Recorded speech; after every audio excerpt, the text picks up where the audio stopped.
तो हेलो दोस्तों, कैसे हो आप लोग। आई होप आप सभी अच्छे होंगे। तो दोस्तों, अभी अभी न्यूज आई है, एक दिन में डेंगू के 80 केस हो गए हैं और आंकड़ा 1000 के पार। बिहार में अब तक 6 मौत हो गई। लोग इसे वायरल फीवर समझकर लापरवाही कर रहे हैं। बिहार में डेंगू का खतरनाक ट्रेंड सामने आया है।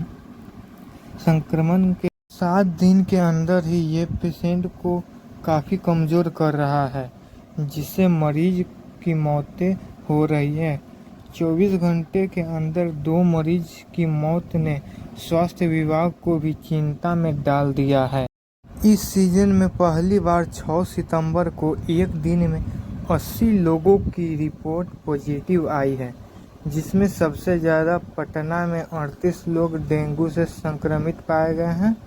सरकारी आंकड़ों में अब तक बिहार में डेंगू के 1006 केस सामने आए हैं, जिसमें 6 की मौत हो गई है। स्वास्थ्य विभाग ने अलर्ट जारी कर दिया है। इसके बाद भी मरीजों की संख्या कम नहीं हो रही है। Senior physician doctor Rana SP Singh बताते हैं कि ज़्यादातर मौतें इंटरनल ब्लीडिंग के कारण हुई हैं। इस बार संक्रमण की दर काफ़ी तेज़ है। संक्रमण को लोग वायरल फीवर मान ले रहे हैं। इस कारण से कई दिनों तक बुखार ठीक होने का इंतज़ार कर रहे हैं। जब तक हॉस्पिटल पहुंच रहे हैं, हालत ख़राब हो जा रही है। संक्रमण होने के बाद जब मरीज एकदम कमज़ोर हो जाता है, तब उसे हॉस्पिटल ले जाया जा रहा है। इस कारण से मरीजों की स्थिति गंभीर हो रही है।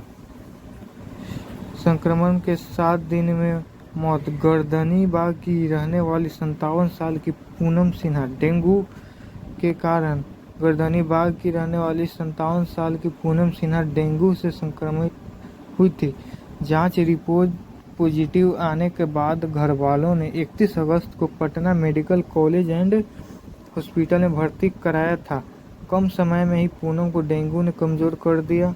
हालत ऐसी हो गई कि उन्हें इमरजेंसी में आईसीयू में भर्ती कराना पड़ा।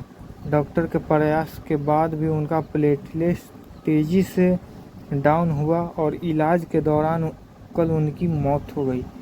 समस्तीपुर के हेल्थ वर्कर राम लक्ष्मण दास को भी 7 दिन पहले डेंगू का संक्रमण हुआ था। 5 दिन में ही इतना कमज़ोर हो गए कि बेहोश हो गए। इलाज के लिए घरवाले बेगूसराय ले गए, लेकिन हालत बिगड़ती गई। डॉक्टरों ने रेफर कर दिया, जिसके बाद पटना के मेदांता में भर्ती कराया गया। इंटरनल ब्लीडिंग के कारण गुरुवार देर रात उन्होंने दम तोड़ दिया। अब डेंगू से जो भी मौत हो रही है, इसमें इंटरनल ब्लीडिंग का मामला सामने आ रहा है, यानी डेंगू का आईजीएम रिएक्टिव पाया जा रहा है। 31 अगस्त को पीएमसीएच में डेंगू पीड़ित 40 साल के युवक अशोक गिरी की भी मौत इंटरनल ब्लीडिंग के कारण हुई है। जहानाबाद के रहने वाले अशोक गिरी पीएमसीएच में 25 अगस्त को एडमिट हुए थे। 5 ही दिन में मौत हो गई। 29 अगस्त को एनएमसीएच में 16 साल के आर्यन की मौत भी डेंगू के संक्रमण से हुए इंटरनल ब्लीडिंग से हुई है। 26 अगस्त की रात नौबतपुर के आर्यन को एनएमसीएच में भर्ती कराया जा था। प्लेटलेट्स लगातार कम होने से हालत बिगड़ गई थी। उन्हें पहले से ही पीलिया था। सिर्फ 4 ही दिन में इलाज के दौरान उनकी मौत हो गई। ऐसे ही 70 साल बुजुर्ग रामा की मौत पटना मेडिकल कॉलेज में इंटरनल ब्लीडिंग से हुई थी। रागिनी की मौत भी निजी अस्पताल में इंटरनल ब्लीडिंग के कारण हुई थी।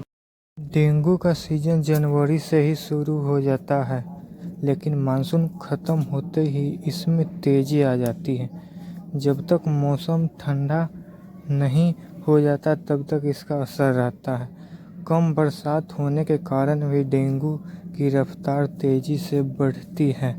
सरकारी आंकड़ों की बात करें तो अब तक जनवरी से 6 सितंबर तक 1006 लोग संक्रमित हुए हैं। पटना में 459 लोगों में डेंगू पाया गया है। राज्य में जिला की बात करें तो पटना डेंगू का हॉटस्पॉट बना हुआ है। दूसरे नंबर पर गया है जहां अब तक 54 केस सामने आए हैं।